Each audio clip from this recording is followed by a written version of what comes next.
오늘은 종교개혁 506주년을 기념하는 종교개혁주일입니다. 독일의 종교개혁자 루터가 1517년 10월 31일 독일 비텐베르크 대학 교회의 정문에 95개 조항의 반박문을 붙인 것을 기념하는 날입니다. 당시 부패하고 타락한 로마 교회의 갱신을 목적으로 행한 이 사건은 16세기 종교개혁의 출발점으로 간주되고 있습니다. 이 루터의 용감한 행동, 비텐베르크 대학 교회 정문에다가 로마 교황청을 향하여 95개 조항의 반박문을 갖다 붙여버린 이 사건이 종교개혁을 일으키는 시발점이 된 것입니다. 자, 이날을 기념하면서 교회들은 지금까지 오직 은혜, 오직 믿음, 오직 말씀으로 교회가 새로워지기를 다짐하고 있습니다. 오늘도 그런 날입니다. 저는 종교개혁주의를 맞아서 바울이 1세기의 로마 교회, 타락하기 전 1세기의 로마 교회를 향하여 로마 제국이 세계를 제패하고 있었으니까 세상 나라를 대표하는 나라가 로마 제국입니다. 그 로마 제국 중심에 있는 교회가 로마 교회예요. 세상 나라로 대표되는 그 로마 제국이 통치하는 그 통치 아래에서 하나님 나라 백성으로 어떻게 살아가야 하는지를 가르치고 있는 이 로마서의 말씀을 통해서 우리 또한 세상 나라에서 하나님 백성으로 어떻게 살아가야 하는가 구체적으로 증거하고자 합니다. 우선적으로 우리가 알아야 될 것은 예수님께서 이 땅에 오신 목적이 뭐냐는 거예요. 예수님이 왜 이 땅에 오셨느냐? 이 목적을 알아야 됩니다. 그것은 큰 개념으로 보면 죄, 곧 반역의 세력을 제압하고 하나님 나라, 곧 예수님께 순종하는 나라를 세우고자 이 땅에 오신 것입니다. 우리를 구원하러 오셨지만 구원이 최종적인 목적이 아니에요. 예수님이 이 땅에 오신 목적, 우리를 구원하기 위해 오셨지만 그 구원을 통해서 뭘 하기 원하시느냐? 죄, 곧 반역의 세력의 지배를 받던 우리들을 구원해서 어찌하시려는 거냐? 예수님께 순종하는, 예수님의 통치를 받는, 예수님을 주권자로 삼고 살아가는 그러한 백성들로 이 땅을 살아가도록 하기 위해서 예수님이 이 땅에 오신 겁니다. 그리고 우리를 구원해 주신 거예요. 교회만 다니라고 우리를 구원해 주신 게 아니에요. 이 땅을 개혁하고 이 땅을 하나님 나라로 세워나가라고 우리를 구원해 주신 거예요. 이 죄라는 헬라어는 하마르티아라고 하는데 물론 관역에서 빗나가다, 목표치에 이르지 않다 이런 뜻이지만 근본적인 이 죄라는 단어는 사탄적 권세를 의미합니다. 사탄적 권세. 그러니까 사탄이 이 죄를 통해서 역사하는 거예요. 우리 속에 있는 이 죄, 이기심이라는, 이 교만함이라는 이 죄를 통해서 사탄이 우리를 다스립니다. 사탄의 뜻은 우리가 요한계시록에서 이미 다뤘지만 반역자, 대적자 그런 뜻이죠. 사탄. 사탄의 문화는 하나님을 대적하고 하나님 백성들을 대적하는 것을 목적으로 합니다. 할로윈데이도 왜 사탄의 문화냐? 종교개혁의 날 할로윈데이로 정했다는 거예요. 교회가 회복되고 오직 은혜, 오직 믿음, 오직 말씀으로 우리는 돌아가야 한다. 부패하고 타락한 로마 교회가 새로워져야 한다. 이런 것을 주장한 날이 10월 30일이래요. 아까도 말했지만 루터를 통해서. 그래서 그날을 할로윈데이로 만들어가지고 귀신 문화를 만들어버렸다는 거예요. 이거는 하나님을 대적하는 거고 교회를 대적하는 문화인 겁니다. 그러므로 이거는 사탄의 문화인 거예요. 네. 왜? 사탄이 하는 짓이 뭐예요? 대적하고 반역하는 거예요. 그것도 모르고 할로윈데이에 참여해서 막 귀신 분장하고 독립운동에 가서 막 그런데 막 휩싸려 다니는 젊은이들은 참 안타까워요. 하나님의 진노를 받을 만한 일을 하는 것. 이번에도 홍대에서 7만 명이 모집한다는 얘기가 있습니다. 홍대가 마포구청이 지금 난리가 났어요. 저번에 이태원에 가가지고 그게 난리가 났잖아요. 용산구청이 확 뒤집어졌지 않습니까? 지금 마포구청이 지금 총피상에 걸렸어. 마포구에 있는 경찰관들이 지금 막 총피상에 걸렸어. 7만 명이 모인다는 거예요. 홍대. 하나님이 진노하시기를. 지금 우리가 세상에서 경험하고 있듯이 이 죄, 반역으로 사람들이 망가진 상태입니다. 죄 곧 반역으로 망가진 인간들은 어떻게 살고 있느냐? 로마서 1장 23절과 25절 말씀 보면 제가 읽어드릴게요. 썩어지지 아니하는 하나님의 영광을 썩어질 사람과 새와 짐승과 기어다니는 동물 모양의 우상으로 바꾸었느니라. 이는 그들이 하나님의 진리를 거짓 것으로 바꾸어 피조물을 조물줄보다 더 경배하고 섬김이라. 주는 곧 영원히 찬송할 이시로다. 아멘. 죄 곧 반역으로 망가진 인간들은 자신의 영광을 위해, 누구 영광을 위해? 자기 영광을 위해서 헛된 우상을 만들었다. 죄 곧 반역으로 망가진 인간들은 피조물을 조물주보다 더 경배하고 섬기게 되었다는 거죠. 결과적인 겁니다. 죄 곧 반역으로 망가진 인간들은 정욕 곧 욕심에 따라서 살아가는 인생이 되었다는 거예요. 욕심에 자신을 내어주게 된다. 연예인들뿐만 아니라 요즘 젊은이들이 마약으로 망가지고 있는 것을 지금 보고 있습니다. 뉴스를 통해서. 죄로 인한 결과입니다. 죄로 인한. 그럼 하나님은 이 죄 곧 반역으로 망가진 인간들을 어떻게 하시느냐? 로마서 1장 24절과 26절 말씀을 보면 그러므로 하나님께서 그들을 마음의 정욕대로 더러움에 내버려 두사 그들의 몸을 서로 욕되게 하게 하셨으니. 누가? 하나님이.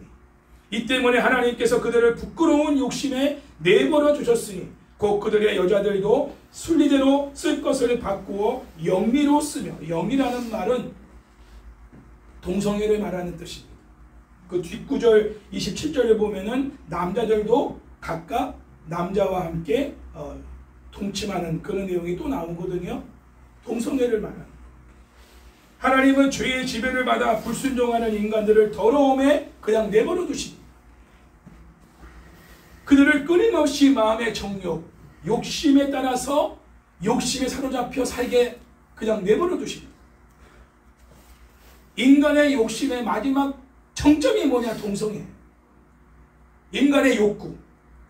그 많은 욕구들이 있잖아요. 식욕도 있고, 뭐 성욕도 있고, 성공욕도 있고, 많은 욕구들이 있는데, 인간의 그 죄가 가지고 있는 욕구 중에, 욕심 중에 가장 최절정이 뭐냐? 동성애. 하나님의 창조의 질서를 완전히 파괴하는. 그뿐만 아니라 공동체를 파괴하는. 가정을 파괴하는. 그래서 이 죄, 이 반역으로 말미암아 망가진 인간들의 관계가 파괴되고 공동체가 붕괴되는 것. 이게 죄의 목적입니다. 최종적인 목적은 공동체를 파괴하는 것. 가정을 파괴하고 사회를 파괴하고 국가를 파괴하고. 로마서 1장 29절에서 31절 말씀을 보면 곧 모든 불의, 추악, 탐욕, 악의가 가득한 자요, 능욕하는 자요, 교만한 자요, 시기, 살인, 분쟁, 시기, 악독이 가득한 자요, 수군수군하는 자요, 비방하는 자요, 하나님께서 미워하시는 자요, 능욕하는 자요, 악을 도모하는 자요, 부모를 거역하는 자요, 우매한 자요, 배약하는 자요. 배약은 약속을 깨는 거죠. 신의를 저버리는 겁니다. 무정한 자요, 무자비한 자라. 죄 곧 반역으로 망가진 인간에게서 이러한 악한 것들이 나오게 되어서 서로의 관계가 깨지게 된다는 거예요. 죄 곧 반역으로 망가진 인간들은 분노를 다스릴 줄 모르고 그 분노를 다 표출합니다. 그 결과 시간이 지날수록 가까웠던 관계가 깨지고 가정과 교회와 나라가 깨지는 거예요. 전쟁이 그래서 일어나는 거예요. 이스라엘과 하마스, 팔레스타인과의 전쟁도 그런 거 아니에요. 아브라함의 자식인 이삭과 이스마엘의 전쟁 아닙니까? 지금 계속해서. 창세기에 나오는 아브라함의 두씨, 육신으로 낳은, 하간에게서 낳은 이스마엘 자손과 그 팔레스타인의 이삭의 후손, 이스라엘 지금 사람들과의 전쟁이 지금도 계속되고 있는 거예요. 죄로 인한 겁니다. 아브라함이 자기의 욕심을 따라서 또 사라도 마찬가지죠. 사라가 권한 거니까. 그건 하나님 뜻에 순종한 게 아니잖아요. 자기의 욕심, 자기의 욕구를 따라서 죄에 의해서 나온 결과예요. 물론 우리가 아브라함의 후손이 됐지만, 믿음의 조상으로 인정받았지만 그 죄에 대한 결과는 지금도 계속해서 공동체가 깨어지는 이런 결과를 가져요. 집안에도 매일 싸움이 일어나고, 형제들 간에 싸움이 일어나고, 친척들 간에도 원수같이 지내고, 서로 쳐다도 안 보고 사는 거 다 조상들의 죄, 그리고 우리들의 죄로 인해서 이렇게 다 깨집니다. 우리가 이 구절에서 주목할 점은 악이 단계적으로 점점 더 발전한다는 것, 더 강해진다는 것, 더 진화된다는 것. 그래서 악의 최종적인 단계는 뭐냐? 공동체를 파괴하는 것. 결국 악이 노리는 것은 국가와 교회와 가정과 같은 공동체의 분열과 파괴입니다. 그러니까 악의 세력들이 최종적으로 목표를 두고 있는 건 뭐냐면 공동체의 파괴라는 거죠. 특히 교회 공동체를 파괴하는, 가정 공동체를 파괴하는. 바울은 이제 로마서 2장 1절에서 3장 8절까지의 말씀에서 유대인의 죄를 설명합니다. 특별히 로마서 2장 21절에서 23절 말씀을 제가 읽겠습니다. 그러면 다른 사람을 가르치는 네가 네 자신은 가르치지 아니하느냐? 도둑질하지 말라 선포하는 네가 도둑질하느냐? 간음하지 말라 말하는 네가 간음하느냐? 우상을 가증히 여기는 네가 신전 물건을 도둑질치 하느냐? 율법을 자랑하는 네가 율법을 범함으로 하나님을 욕되게 하느냐? 책망하죠. 유대인들, 한마디로 말하면 율법주의자들입니다. 그들은 위선과 외식이라는 죄를 범한 사람들임을 바울이 증거하고 있습니다. 우리 중에도 마찬가지예요.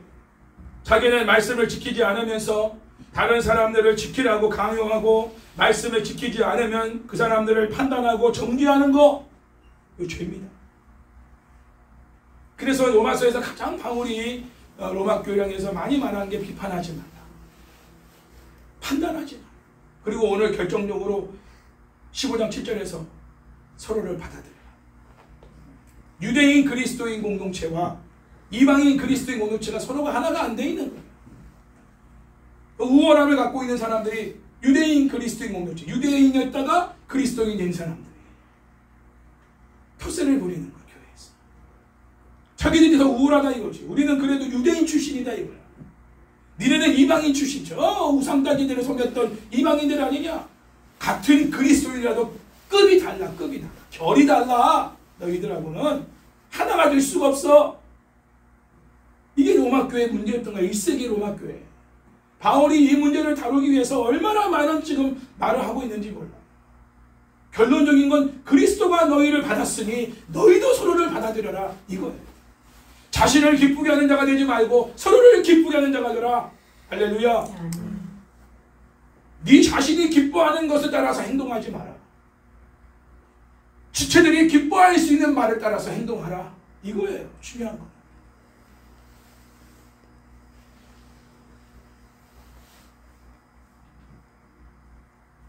자, 그렇다면 죄와 사탄의 지배에 거하고 있는 인간들을 구원하기 위한 하나님의 해법은 무엇인가? 유대인이나 이방인이나 다 죄 아래 있기 때문에 자랑할 것도 없고 전부 다 하나님의 심판 아래, 사탄의 지배 아래 있다는 것을 바울이 딱 정리해 놓고 나서 그 다음에 우리는 어떻게 그러면 살 길이 뭐냐? 그럼 우리 유대인이나 이방인이나 우리 살 길이 없다. 다 죄 아래, 사탄의 지배 아래 우리는 있는 사람들이다. 유대인들 너희는 아닌 줄 아느냐? 천만의 만만의 말씀. 니들도 죄인이야. 외식과 위선이라는 죄를 범하고 있는 너희들. 너희도 똑같은 죄인이다. 이렇게 말해놓고 나서 그러면 하나님의 해답이 뭐냐? 로마서 3장 23절에서 24절 말씀과 로마서 4장 3절 말씀을 통해서 바울이 말합니다. 잘 들어보세요. 모든 사람이 죄를 범하였으며 하나님의 영광에 이르지 못하더니 그리스도 예수 안에 있는 속량으로 말미암아 하나님의 은혜로 값없이 의롭다 하심을 얻은 자 되었느니라.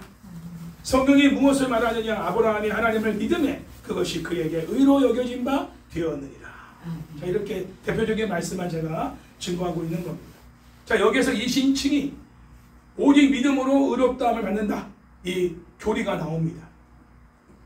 하나님은 죄와 사탄의 권세의 지배를 받고 있어 하나님을 반역하고 하나님 말씀에 불순종하는 모든 인간들에게 내리신 심판을 거두시기 위하여 하나님의 저주와 진노와 심판을 그의 아들 예수 그리스도께 쏟아 부으심으로 모든 인간들에게 내리신 공의로운 하나님의 심판을 거두셨습니다. 이게 은혜입니다. 아멘. 우리는 다 하나님의 진노의 심판을 받아야 되는 사람들인데, 그러면 한 사람도 살아남을 사람들이 없는데 하나님이 우리를 불쌍히 여기사 우리가 받아야 될 하나님의 진노와 심판을 누구에게? 그의 아들 예수 그리스도에게 쏟아 부으신 거예요. 그래서 예수님이 가진 고난과 모욕과 수치를 당하며 십자가에서 로마의 그 형벌 중에 최고의 형벌인 십자가형을 받으시면서 온몸이 찢기시면서 죽임을 당하신 죄가 없으신 예수님, 우리 죄 때문에 하나님이 예수님께 그 진노와 심판의 어떤 모든 부분을 쏟아부으시고, 여기서 끝나지 않습니다. 그 다음으로 죄와 사탄의 권세의 지배를 받고 있는 인간을 구원하시기 위해 하나님이 행하신 일은 뭐냐? 그것은 아직도 인간 안에 남아있는 욕심, 이 탐심이라는 문제를 해결하신 거예요. 우리가 아무리 죄 사함을 받았다 하더라도 이 욕심의 문제를 해결하지 않으면 우리는 죄에서 자유할 수가 없는 거예요. 여전히 우리는 죄 가운데 살 수밖에 없는 거예요. 구원을 받았지만 사탄의 지배 아래서 우리가 해방돼서 이제는 하나님의 통치를 받는 백성이 되었지만 내 안에 남아있는 탐심, 이 욕심이라는 문제를 해결하지 않으면 우리는 자유할 수가 없는 거예요. 죄에서. 그래서 욕심을 제거해야만 우리가 완전한 자유를 누릴 수 있기 때문에 하나님께서 어떻게 하셨느냐? 우리 안에 성령을 부어주시고, 예수님을 나의 구주와 주인으로 왕으로 모신 사람들에게 하나님의 절대적인 능력인 성령을 부어주시고, 그 성령님께서 우리의 마음 안에 거하시면서 우리를 새로운 마음으로 바꿔주시다. 할렐루야. 욕심을 KO 시켜버릴 수 있는 건 우리 자신이 아니에요. 이 욕심이라는 문제를 해결할 수 있는 어떤 방법이 없어요. 세상에서. 뭐 정신 수양, 뭐 마인드 컨트롤, 예, 절간에 가가지고 금식을 하면 단식을 하면서 벽 보면서 돌을 닦으면 욕심이 해결되나? 천만에 만만해. 안 돼요. 인간의 방법으로는 도저히 인간 안에 있는 이 욕심의 문제를 해결할 길이 없어요. 하나님만이 하실 수 있어요. 그래서 하나님이 직접 우리 안에 거하시는 은혜를 베풀어 주시는 그분이 성령님이십니다. 그래서 성령님이 우리를 다시 태어나게 하시는 거예요. 말씀 곧 성령으로 우리를 거듭나게 하시는 거예요. 이 말은 죄에 대하여는 죽은 자가 되고 예수님 안에서는 살아난 자로 살게 하시는 거예요. 그러면서 가치관이 바뀌어버려요. 생각이 바뀌어버려요. 목표가 바뀌고 인생을 바라보는 관점이 바뀌고 나의 모든 삶의 가치와 목적이 바뀌어버리는 거예요. 왜? 거듭났습니다. 죄로 인한 욕심으로 인해서 바라봤던 세상과 내 인생과 내 인생관과 결혼관과 물질관과 모든 관이 이제는 성령을 통해서 새로운 관점을 바뀌어버리는 거예요. 가치가 바뀌어버려요. 가치관에 대혁명이 일어나버리는 거예요. 그래서 새로운 인생이 됐다는 것을 내 스스로도 아는 거는 내가 전에 가치 있게 됐던 것들이 이제는 하나도 가치 있지 않아. 중요한 것들이 아니야. 그게 관심이 없어. 그리고 하나님이 관심을 갖고 있는 것, 하나님이 기뻐하시는 것, 하나님의 영광을 위한 것들에 관심을 갖고 거기에 집중하며 내 인생을 거기에 올인하는 거야. 이런 인생이 되는 게 거듭난 인생인 거야. born again. 근데 바울은 이런 부분을 중생이다, 거듭남이다, 또 새 창조다, 이런 표현들을 하고 있는 거죠. 로마서 6장 4절 말씀과 로마서 8장 9절 말씀에서 이 내용을 증거합니다. 그러므로 우리가 그의 죽으심과 합하여 세례를 받음으로 그와 함께 장사되었나니, 죽었나니 이는 아버지의 영광으로 말미암아 그리스도를 죽은 자 가운데서 살리심과 같이 우리도 또한 새 생명 가운데서 행하게 하려 함이라. 만일 너희 속에 하나님의 영이 거하시면 너희가 육신에 있지 아니하고 영에 있나니 누구든지 그리스도의 영이 없으면 그리스도의 사람이 아니라. 예수 그리스도 그분을 나의 구주와 주인으로 왕으로 믿어 예수 그리스도께 모든 주권을 넘겨드린 사람들은 하나님께서 그들 안에 성령을 부어주시고, 할렐루야, 성령께서 우리를 이끌어 가시는 인생이 되는 거예요. 수동적인 인생이 되는 겁니다. 전에는 주도적으로 내가 살았다면 이제는 수동적으로 살아요. 그 대표적인 예가 뭐냐면 묻는 겁니다. 전에는 내가 묻지를 않아. 부모에게도 안 묻는데 내가 하나님께 묻겠습니까?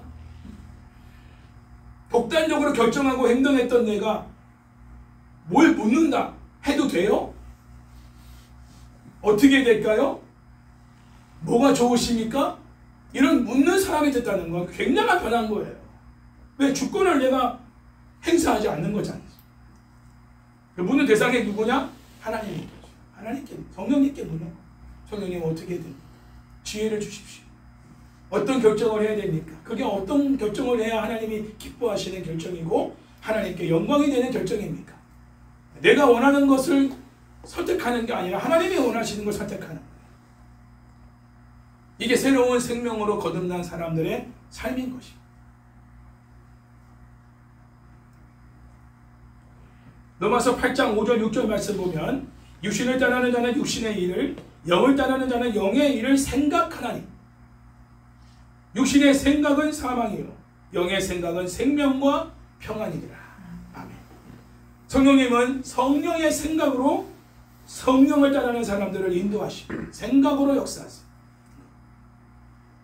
어설프게 인도하는 게 아니에요. 성령이 주시는 생각에 집중하게 하십니다. 내가 아무리 그 생각을 지우려 해도 지워지지가 않아요. 꽂혀버렸다.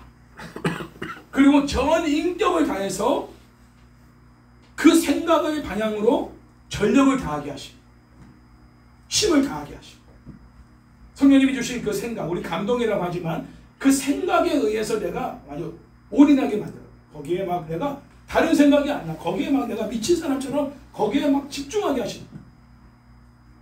내 시간과 물질과 마음과 힘을 거기 쏟아버리게 만드시고.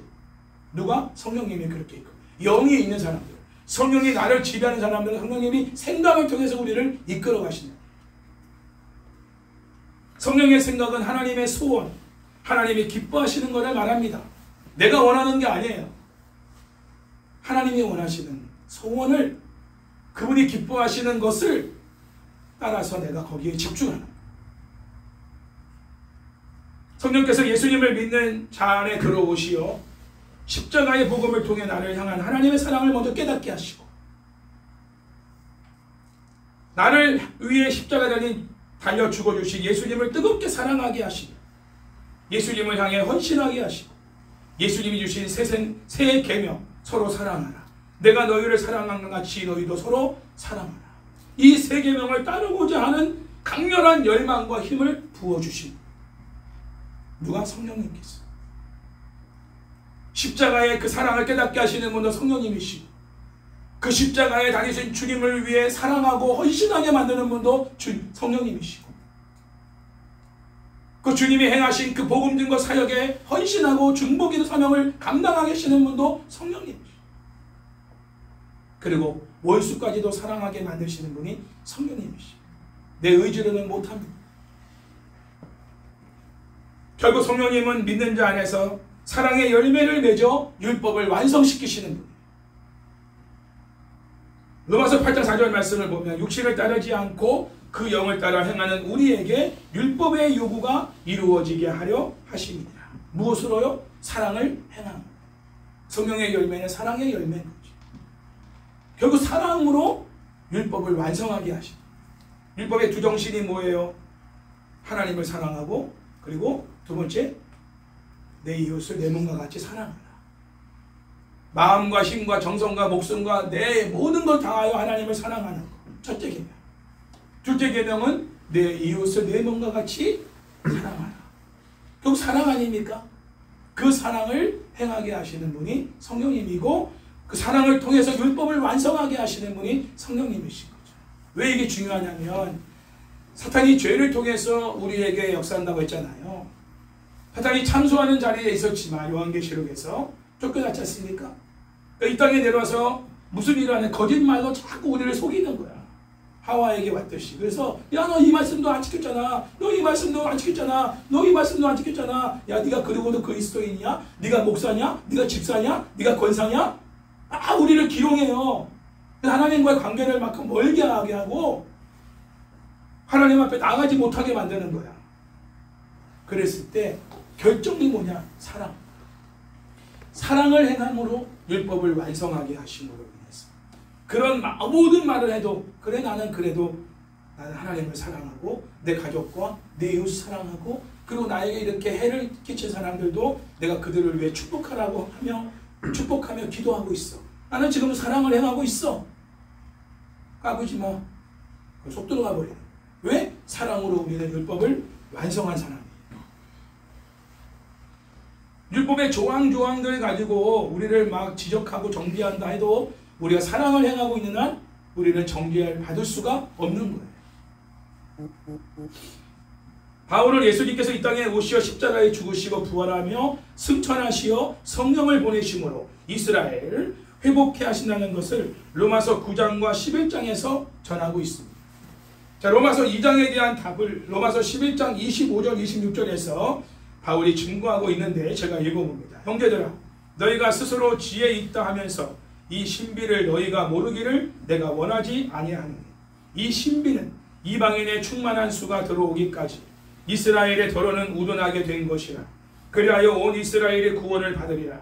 기록된 바 구원자가 시온에서 오사 야곱에게서 경건하지 않은 것을 돌이키시겠고. 아멘. 지금 유대인들은 아직도 하나님께로 그리스도께로 나오지 않고 있지 않습니까? 지금 이스라엘의 전쟁을 통해 기도하고 있어요. 이 전쟁을 통해서 승리하는 것은 물론이거니와 이스라엘이 하나님 앞에 회개하고 돌아왔어. 예수님을 나의 구주와 주인으로 믿을 수 있는 그런 은혜를 달라고 기도하고 있습니다. 그들이 버린 돌이 우리에게 모퉁이 돌이 된 거 아닙니까? 그렇죠? 그들이 예수님을 거부함으로 우리가 예수님을 믿게 된 거예요. 9장부터 11장까지 그런 내용을 하고 있는 거예요. 결국은 이방인의 수가 차면서 유대인들이 시기가 나는 거죠. 우리로부터 시작됐는데 예수님이 유대인에게서 왔잖아요. 그리고 다른 민족들을 보면 예수님 믿고 다 구원받고 인생이 바뀌고 막 이러는데 자기네들은 아직도 예수님을 인정하지 않아. 시기심을 유발시켜서 그들도 결국은 구원을 받도록 하시는 하나님의 뜻이에요. 바울이 자기 동족들을 향한 그런 애타는 마음을 가지고 기록한 내용들이 9장부터 10장부터 나가면 있잖아요. 정말 마음이 아프다. 그러면서 자기 동족들을 향한 그러면서 깨닫는 거죠. 하나님이 이방인들, 자기 유대인에 불구하고도 이방인의 사도로 자기를 부르신 목적이 뭐예요? 결국 이방인들의 수가 찾아와. 그들이 먼저 구원을 받아서 그들이 하나님께 돌아오는 것을 통해 결국은 유대인들도 하나님이 돌아오게 하신다. 돌감람나무에 붙임받은 이런 내용들을 하지 않습니다. 너희들 자랑하지 마라. 너희들은 결국은 그래도 유대인들에게서 너희들이 은혜를 받은 사람들이다. 이방인들로 교만하지 않게 만들고 또 유대인 그리스도인들에게도 또 너희들이 우월한 마음으로 가져서는 안 된다. 너희들이 예수님을 거부하면 너희들도 버림받게 될 것이다. 뭐 이런 얘기들을 하게 되죠. 자, 이제 바울은 하나님께서 죄로 인하여 파괴된 인간관계와 공동체를 회복하기 위해 어떤 해법을 가지고 계신지를 설명하기 위해 로마서 12장 말씀을 기록하고 있죠. 로마서 12장 5절 말씀은 실천적인 내용들입니다. 자, 제가 읽어봅니다. 5절 말씀. 이와 같이 우리 많은 사람이 그리스도 안에서 한 몸이 되어 서로 지체가 되었느니라. 짧은 말씀이지만 매우 중요한 하나님 나라의 모습을 보여주고 있어요. 또 12장 10절 말씀도 제가 읽어봅니다. 형제를 사랑하며 서로 우애하고 그 다음 말씀 굉장히 제가 중요하게 말하고 싶어요. 존경하기를 서로 먼저 하며. 어떻게 하라고요? 존경하기를 먼저. 이 말을 쉽게 말하면 인사를 먼저 해라 이런 얘기. 어른이라고 다 가만히 있다가 인사하면 그래 맞냐? 이게 아니고 예를 든 거예요. 먼저 존중하는 거예요. 밥 먹었니? 식사했어? 먼저 내가 그런 말을 들으려고 하는 게 아니라 내가 먼저 존중하고 내가 먼저 존경하는 성도들끼리 하는 얘기입니다. 형제를 사랑하며 서로 우애하고 존경하기를 서로 먼저 하는 곳이 하나님 나라가 임한 교회의 모습입니다. 아멘. 진짜 하나님 나라가 임한 교회를 가보면 서로 존경하기를 먼저 한다는 거예요. 내가 존경받으려고 하는 게 아니라 존경을 먼저 해주는 거예요. 서로를 존중해주고 높여주고 세워주고 칭찬해주고 이런 분위기. 여러분 가정 안에 하나님 나라가 임했다면 여러분 가정이 이런 모습이라는 거예요. 먼저 한다는 거야. 먼저. 교회는 하나님 나라의 모형이고 하나님의 가족입니다. 자, 그렇다면 성령님은 교회를 하나님의 가족으로 하나 되게 하기 위해 믿는 자 안에서 어떤 일을 하실까? 로마서 12장 15절 말씀과 고린도전서 12장 26절 말씀을 제가 읽어봅니다. 성령님이 우리 안에서 행하시는 일이 뭐냐? 즐거워하는 자들과 함께 즐거워하고 우는 자들과 함께 울라. 명령어로 되어 있지만 이거는 성령님이 하시는 일이야. 한마디로 공감입니다. 공감에 관한 능력이 있네 없네 막 그런 얘기 하잖아요. 성령님이 우리 안에서 공감하시네. 찬양도 있잖아요. 공감하시네. 하나님만 우리를 공감해 주는 게 아니라 성령님이 우리 안에 거하시면서 서로를 공감하게 하시는, 같이 우는 거예요. 아파하는 자가 같이 울고, 축하할 일 있으면 같이 축하. 내가 정말 그런 일을 겪은 것처럼 너무 기뻐하는 거야. 여러분 가정에 그런 모습이 있다면 칭찬이 많아지고 축하할 일이 많아지고 또 함께 울고 함께 격려하고 위로하는 이런 분위기가 여러분 가정 안에 있다면 하나님 나라가 임한 거예요. 여러분 학교에도 그런 모습, 여러분 직장에도 그런 모습, 여러분 학원에도 그런 모습들이 일어날 때 하나님 나라가 임한 거예요. 성령님이 우리를 통해서 그 일을 하시는 거죠. 공부만 가르치고 음악만 가르치는 게 아니라 가르치는 그 대상과 함께 공감하는, 같이 울어주고 같이 웃어주고 같이 기뻐해주고 같이 슬퍼해주고, 이게 먼저인 거예요. 그거 하라고 우리를 그곳에 보내신 거지. 열심히 잘 가르쳐서 훌륭한 사람 만들어서 최고의 음악가를 만들고 최고의 무슨 어떤 뭐 좋은 대학에 보내서 머리 좋은 사람 만들려고 우리 거기 보낸 게 아니에요. 하나님 나라 세우는 게 바로 그거예요.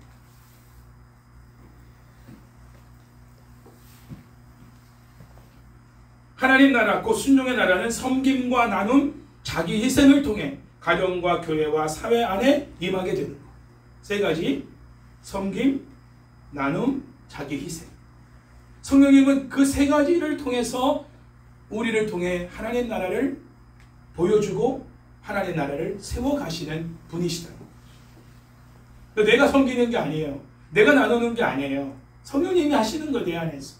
그런 생각을 통해서 생각을 주시고 그 생각에 내가 아무리 지우려고 아니야 나 못해. 지금 그런 상황이 아니잖아. 나 싫어. 나 안 할 거야. 하더라도 계속 그 생각을 통해서 하나님이 이끌어가서 결국 하게 만들어. 성령님이 내 안에서 하시는 일. 그게 내 기쁨인 거야. 제가 하는 거 보고 내가 할게. 이게 아니에요. 내가 먼저. 대접을 받고자 하는 대로 너가 먼저 남을 대접하라. 주님의 계명, 주님의 말씀을 실천하게 만드시는 분이 성령님이신 거죠. 그래서 그 공동체를 하나 되게 하시는.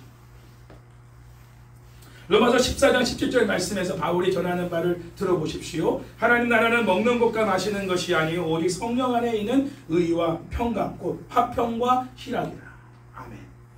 자, 하나님 나라, 예수님께 순종하는 나라는 사람들이 먹고 마시는 곳에 임하는 게 아니에요. 먹고 마시고 헤어지면 아무 의미 없어요. 우리의 교제가 먹고 마시고 헤어지는 건 의미가 없어요. 오늘 여러분들이 또 우리 같이 모일 텐데 또 밖에서 만나는 사람도 있겠지만 그 만남과 모임과 교제 속에 먹고 마시는 걸로 끝나버리면 그건 하나님 나라가 아니에요. 거기에 뭐가 있냐? 의가 뭐냐? 따라서 해볼게요. 끝까지 참고 사랑하는 것. 끝까지 참고 사랑하는 것. 오를 의자는 관계라고 했잖아요. 그 관계를 지키는 게 어려운 거예요. 그렇죠? 사랑의 열매가 있어야 되는 거죠. 그 사랑에는 오래 참고, 그렇죠? 끝까지 견디느니라. 사랑장.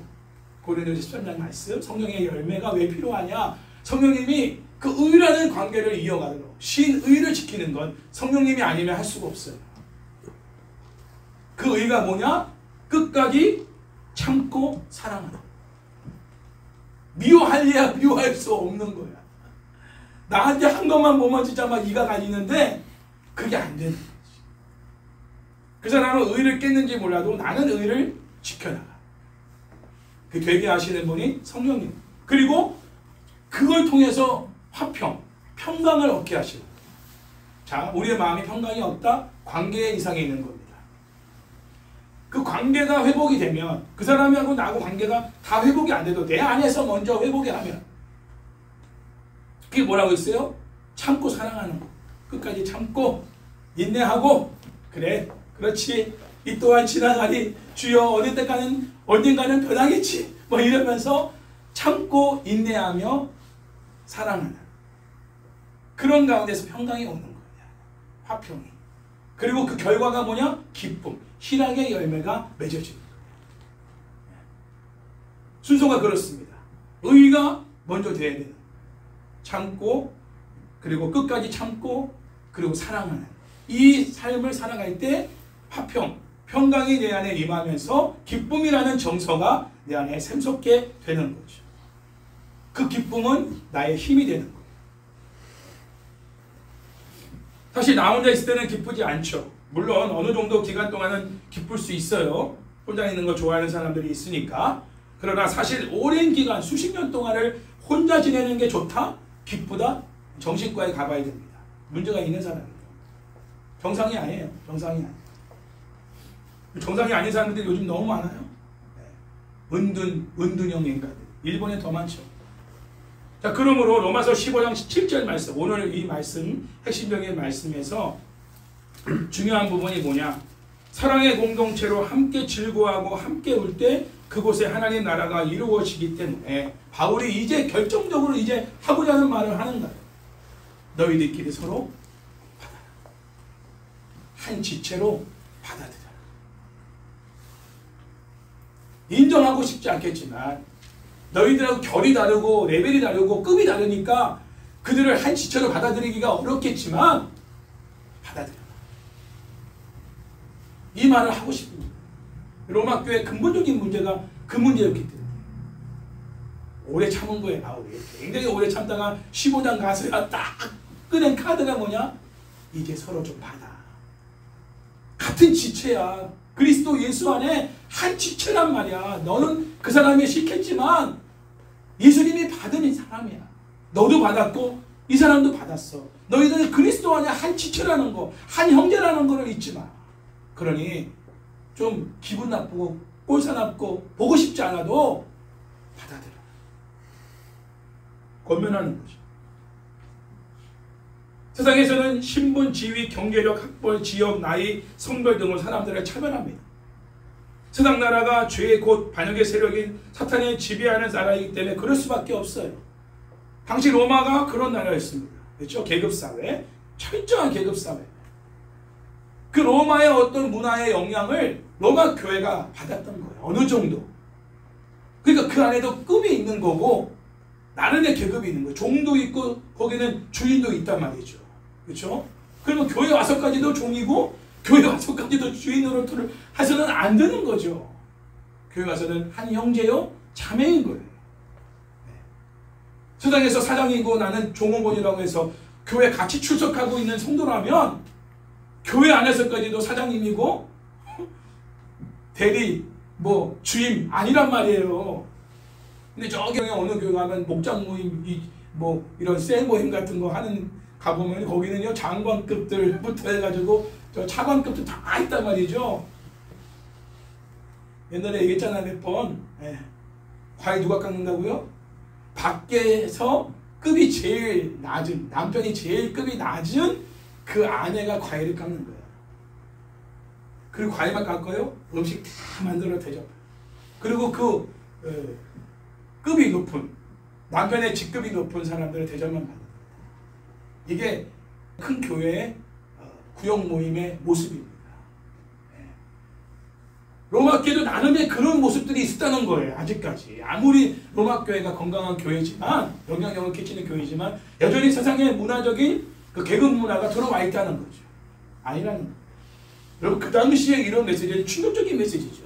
지금이야 이런 계급이 없잖아요. 지금은 뭐 노비, 종 이런 게 없지 않습니까? 근데 이 당시에 이런 얘기했다는 건 충격적입니다. 그러니까 복음은 그렇게 간다는 거죠. 우리에게 그런 메시지를 받아들여요.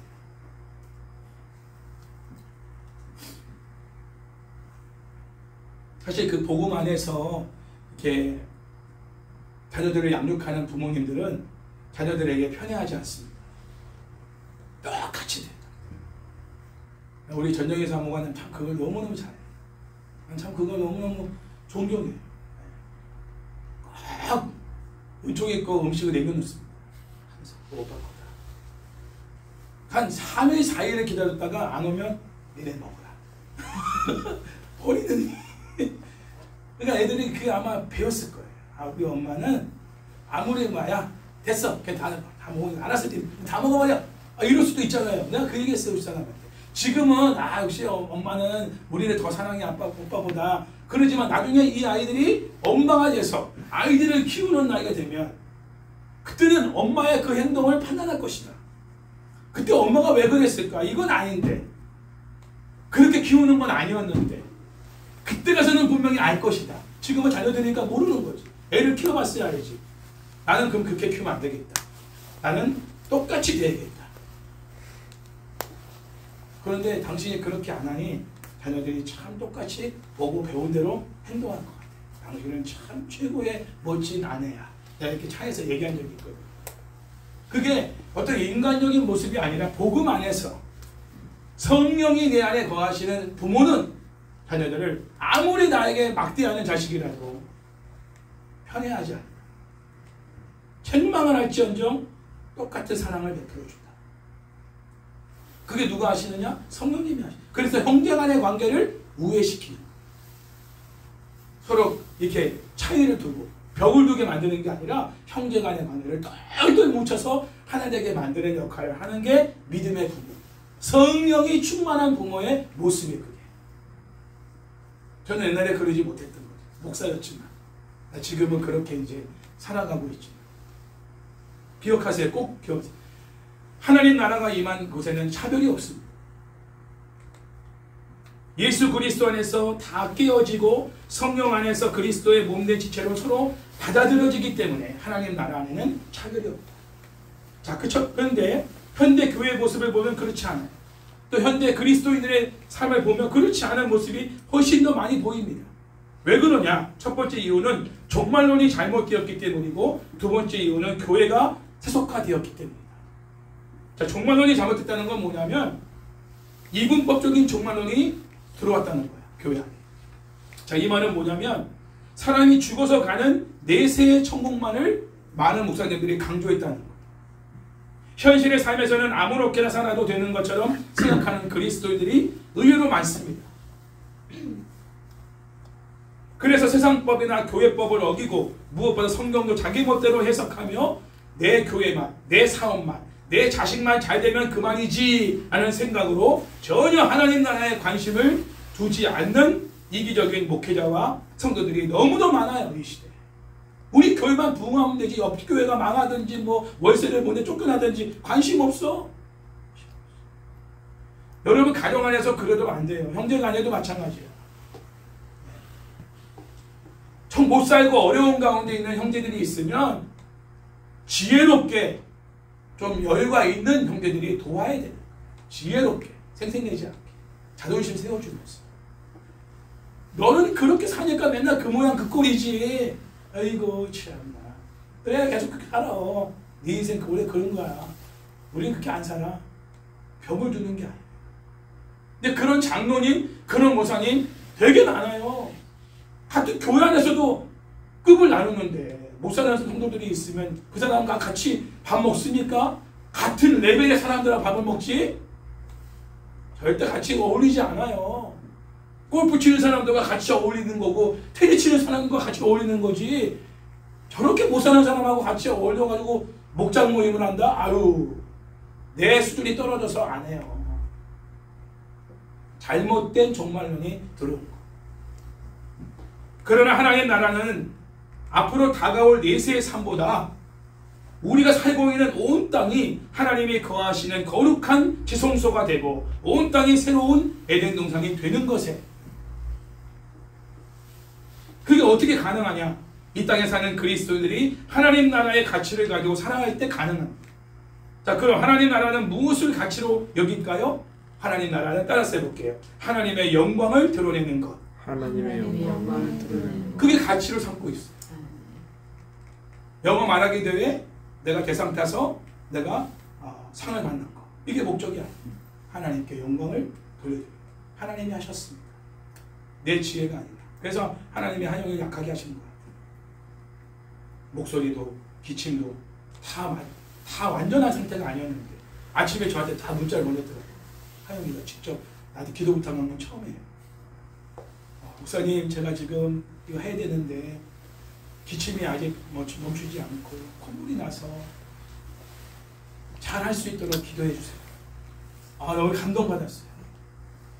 바로 무릎 꿇고 기도했잖아요. 하나님, 그런 상황들이라 할지라도 물론 치료해 주셔야 되지만 설사 그 상황이 그대로 있다 할지라도 가래나 기침이나 어떤 콧물이 그 말할 때 나오죠. 영향을 끼치지 않게 해주십시오. 그래서 약한 가운데서 하나님의 강함을 드러내서 하나님이 하셨습니다. 이건 하나님이 완벽하게 하셨다. 이 말을 하영이가 하기를 원하시는 거야. 내 상태는 그렇지 못했는데 이번에도 여행이 참 편안하게 진행될 줄 알았는데 참 우여곡절이 많지 않습니까? 이게 원래 하나님 나라의 일이에요. 원래 이게 결국은 뭐냐? 하나님이 하셨어. 이렇게 출발하지만 하나님이 이렇게 우리를 건강하게 행복하게 인도하셨습니다. 이 말을 할 수 있는, 인간은 원래 그래요. 모든 게 완벽하면 다 자기 잘해서 그런 줄 알아. 하나님 나라는 그렇지 않아요. 그래서 하나님 나라, 하나님의 영광은 어디 드러나느냐? 나의 약함 속에서 드러나. 그리고 나의 가난함 속에서 드러나. 내가 잘 나가는 곳에서는 나의 영광이 드러나지 하나님 영광이 드러나지 않아요. 하나님 우리가 약하게 하시는 이유, 하나님 영광을 드러내기 위해. 우리 가난하게 하시는 이유, 하나님을 드러내기 위해. 우리 기도 제목을 끊임없이 주시는 이유, 기도 안 하면 살 수 없게 만드시는 이유는 뭐냐? 하나님의 영광을 드러내도록 하기. 그게 하나님 나라예요. 하나님 나라 안에 거하고 있는 사람이기 때문에 그런 삶으로 이끌어 가시는 거예요. 성령님께서. 왜? 가치가 어디 있느냐? 하나님 나라의 가치가 나의 영광이 아니라 하나님의 영광이 있기 때문에. 그분의 영광을 드러낼 상황으로 만들어 가시는 분이 성령님이 하시는 일이에요. 그러니까 눈에 보이는 그 상황만 보고 여러분들이 낙심하면 안 돼요. 그 상황을 통해 하나님 뭘 하고자 하시는가를 볼 수 있어야 돼요. 그래서 감사하는 거죠.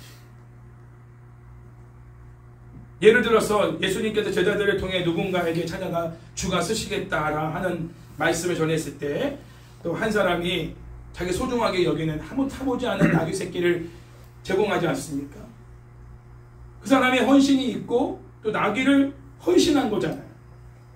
그 나귀 새끼가 하나님께 쓰임받은 거, 예수님께 쓰임받은 거, 그걸 통해서 하나님 나라의 가치가 드러난 거예요. 하나님 영광이 드러난 거죠. 마리아가 옥합을 깨뜨려 예수님에게 향유를 부은 거, 제자들은 막 뭐라 했지만 예수님은 그 여인의 행한 것이 내가 복음이 증거되는 곳마다 함께 증거될 것이다.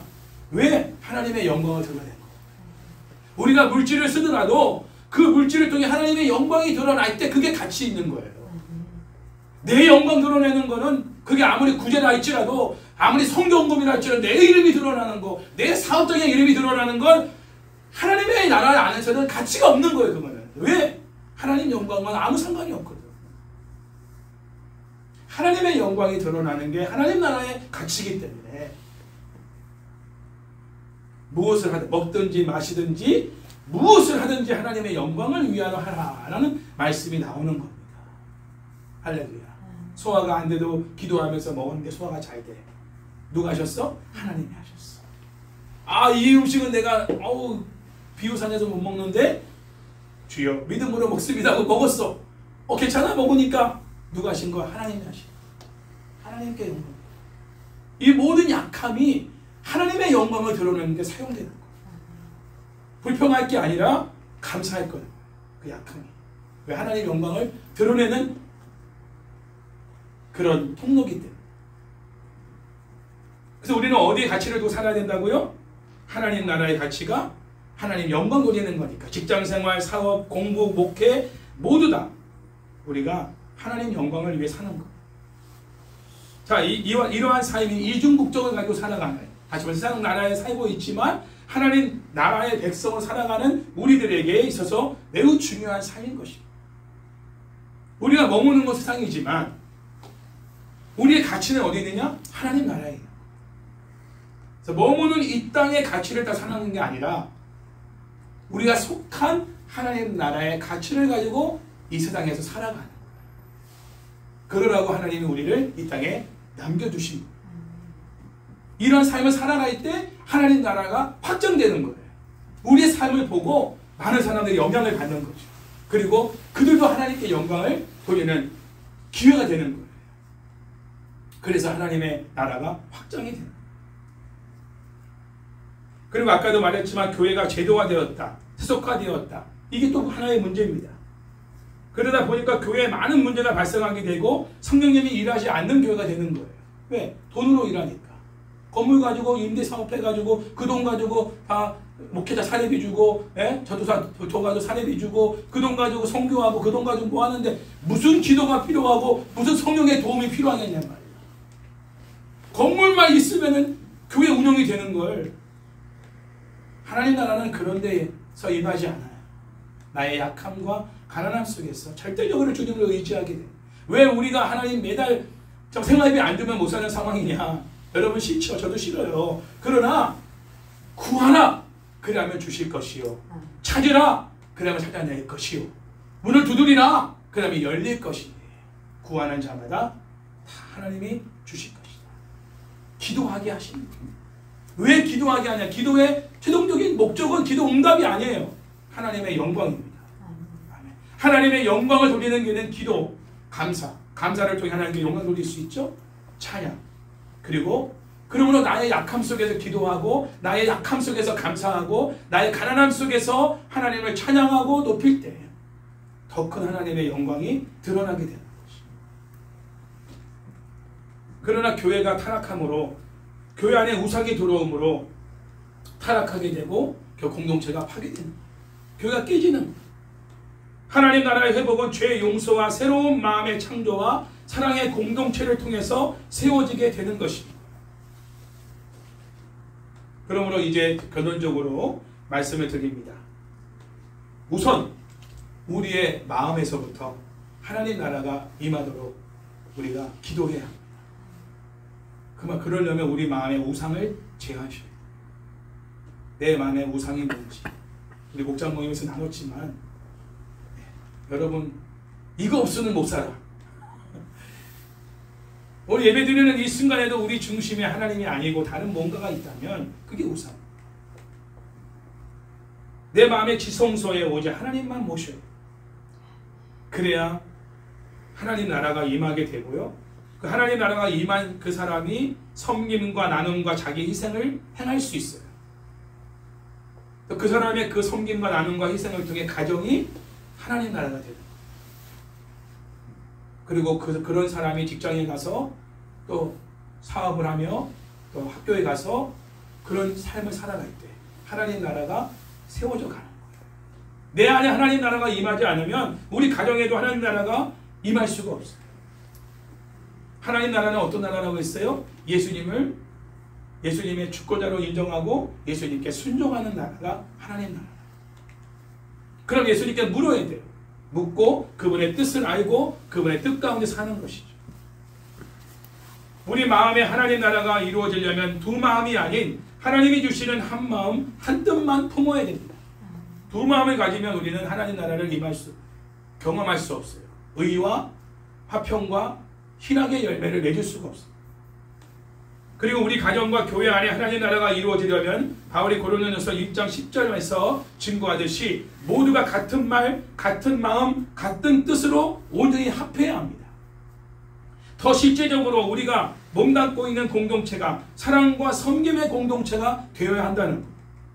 사랑과 섬김은 하나님의 성품이죠. 하나님의 성품이 드러나는 곳이 바로 하나님 나라예요. 하나님 성품이 뭐라고요? 섬김과 나눔입니다. 사랑. 하나님의 성품이 드러난다는 건 하나님이 지금 통치하고 있다는 거예요. 내 자신을, 그리고 우리 가정을, 이 교회를 통치하고 계시다. 친구.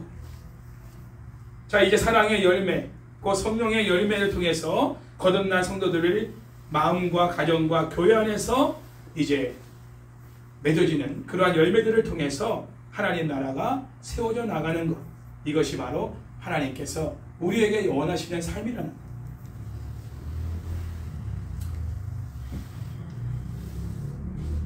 이제 우리가 이 땅에서 살아가는 가운데 하나님 나라 백성으로서 살아가는 삶이 뭐냐?